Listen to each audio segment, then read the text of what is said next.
Mill is one of the most interesting archetypes in Commander. Not because the gameplay is particularly fascinating, but because it's so popular among casual players, and also so hated among casual players. If you scroll through r/EDH, which I do against my better judgment, it won't be long before you find some random post about how Mill is difficult to beat, or how a player's playgroup complains about their Mill deck. It's a deck that ruffles feathers at many casual tables, yet unlike stacks or mass land destruction, players love Mill enough to still play it with some regularity. So today I'm going to dive into the Mill archetype and tell you everything you need to know about how to make a Mill deck. But first, this video is brought to you by Cool Stuff Inc. If you want to buy some cards, consider using my code TTM for 5% off. It helps you get cheap cards and it supports the channel. Thanks to Cool Stuff Inc. for sponsoring the video. Let's talk colors. What colors are Mill in? For the most part, blue. There are some Dimir Mill cards, but it is almost entirely a blue mechanic. It would be very hard to make a Mill deck that isn't playing blue, though you can use other colors to support your Mill strategy. Like red copy effects to double up Mill spells is perfectly fine. And adding black for those Dimir Mill cards is great too. Now adding green or white does give other added utility, but you're not going to get extra Mill cards out of adding those colors. So what are the strengths of a Mill deck? Part of the power of Mill is you don't really care about your opponent's life total. They could have 1 billion life and you can still win. You don't need to worry about how scary their board is because you don't care about blockers. You attack their deck directly. And that's basically it as far as upsides go. It is all downhill from here. Mill has a lot of issues.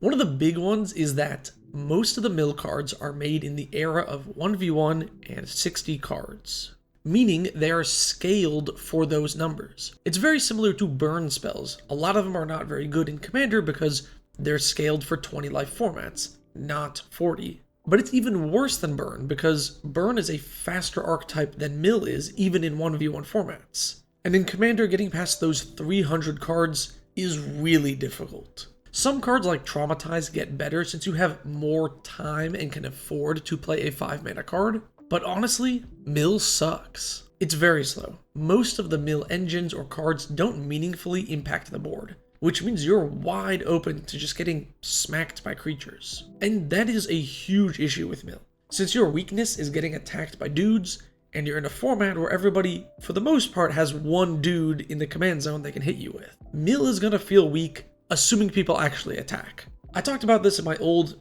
#1 EDH gameplay mistake video, but not attacking is something people do all the time. And if you struggle against a Mill deck, then attacking them is just the easiest way to beat them. I think most of the time when people complain about Mill, it's just they're not being aggressive enough. A lot of players will sit back and just not attack, and that's how you lose to Mill. Now, another problem with playing Mill decks is people actually play Shuffle Titans or cards like Primal Command with reasonable regularity in EDH, and those are huge downsides for your deck. Plus, you lose out on political power. Usually, if I offer to attack one player over another, that chip damage is meaningful to them. They want to take that deal because lowering the other opponent's life total advances their game plan. But you can't do that in a Mill deck. If I say, hey, I'll mill this person for 10, there's not a lot of leverage there because they don't care about milling that player for 10. But the biggest problem facing Mill is graveyard decks. EDH is home to a plethora of graveyard strategies, from Reanimator to Spellslinger to Zombies to Sultai, oops, my graveyard is in my hand. You can sometimes draw the Muldrotha deck into their combo pieces or key cards by milling them. So is that it? Is Mill just a garbage deck you shouldn't play? Well, if my answer was yes, then this would be a terrible how to build Mill decks video. There are some important things every Mill deck needs to get around these weaknesses. But before I tell you, if you like my videos, consider subscribing and checking out the Patreon. It really helps. Thanks. Graveyard hate is important for any EDH deck, period. But for Mill, it's extra important. The way to stop Muldrotha from winning off of your Mill cards is to exile their yard. You can do this with colorless cards if you are in mono blue, but splashing black or white for the enchantments that do this can be a huge buff to your deck. Bonus points if you run Crypt Incursion. That card is crazy in a mill deck. You can gain so much life and stay alive, it's really good. If you're getting attacked a lot as a mill deck, Pillow Fort cards are an excellent way to keep those pesky creatures away.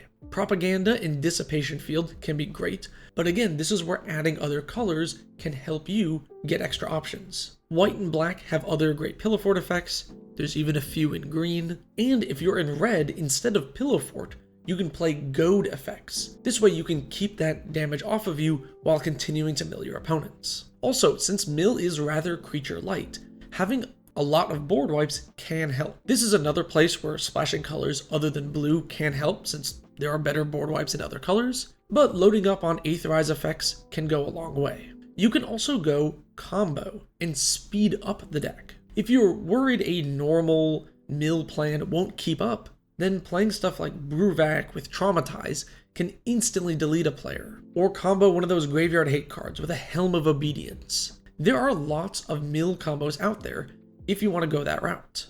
Another option is to have a coherent plan B. Commanders like Umbris, Fear Manifest can work as a mill deck since it will chew through your opponent's list, but also this commander gets huge and can reasonably knock a player out of the game, meaning you now have this Voltron sub-theme backup plan to help out. So if you're up against a self-mill player, you can Voltron them out and then use the regular mill on the other players. This also gives you a way to have some things on board so you don't get taken out very early by cheap aggro creatures. Sub-themes like Goad, Theft, or Reanimator, especially the effects that hit other players' graveyards, can be great to pair up with a mill strategy. And I would recommend thinking about your sub-themes extra carefully when making a mill deck. Having a good plan B that you can execute against a self-mill deck or any other problem type deck you might run into is going to be really crucial to having your mill deck function well. So what are some examples of mill commanders? Well, if you go to EDH Rec, you'll find all of the popular ones. Phoenix, who actually mills people, Beevuu, who's a mill doubler, Lazov, who can transform into things based on milling stuff. That's all well and good. I'm sure you know all of these already. So I want to suggest a few unconventional mill commanders for you to try out. Rutha, Mercurial Artist, can copy spells and let you mill out extra fast. Going a spell copy route and making many copies of a Tasha's Hideous Laughter can really quickly destroy people's decks. It's crazy. Guafa Hazid Profiteer lets you Pillow Fort and Politics to stay alive, and letting your opponents draw extra cards isn't as bad when you're trying to deck them out anyway. Sometimes you can even use this to knock a player out instantly if you've milled them out. Also, adding white gives you tons of extra utility and Pillow Fort effects. Lastly, Krufix, God of Horizons. Might seem a bit weird as a mill commander, but there are some X-mill spells, and you could have a pseudo X-spell sub-theme here and try and mill out really fast with these X-spells by banking up your mana. Try to get creative with your mill commanders. It doesn't have to be a card that literally mills someone in the command zone. Remember, you're essentially just casting instants and sorceries like a burn deck, but you're in blue, so you can just play a spell slinger type commander and it'll still work pretty well. So if mill needs all this extra work to be playable and can be beaten essentially by just regular combat damage, why is it so salty? I think a lot of people see their favorite card getting milled and think, damn, how could they do that? Removing my favorite card as I was about to draw it? Even though it's functionally the same as if that card was at the bottom of my deck and I just wasn't going to see it that game. But it feels like your card was yanked from underneath you, and because of that, players will negatively react to mill. Keep that in mind when building a mill deck. I don't know your playgroup or how they would react. Let's move on to price. How expensive is a mill deck? And honestly, it's pretty pricey. Many of the staples are jacked up in price because mill is still really popular. Beevuu is like $35.